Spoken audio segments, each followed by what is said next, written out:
Then over here I've got some pumpkins that I'm killing because I have not been watering them enough. I kind of have a stopgap with the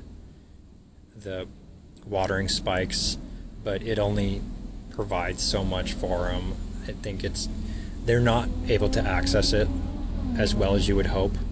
It's much more effective for a potted plant. So in the raised bed, it's not as great. And this raised bed in particular has kind of been the scourge of my existence because it's got some invasive bamboo,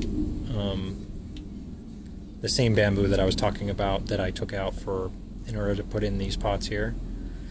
It's kind of made its way into this raised bed and is colonizing and taking moisture away from other plants.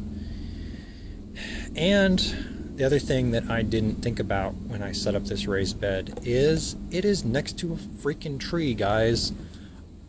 This was not smart on my part. So I think what I'm gonna eventually do is do a big old reset on this raised bed, take the whole thing out, because every time I, kind of do some exploratory digging in here, I run into roots. I think the tree is rooting into this raised bed, and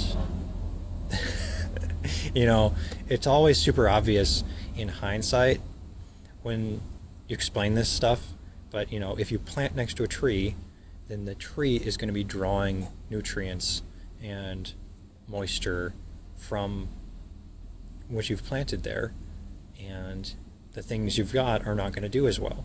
So I've got these pumpkins kind of petering out because A, it's super hot, and B, it's competing for resources with a frickin' tree and bamboo. So this raised bed is not very good.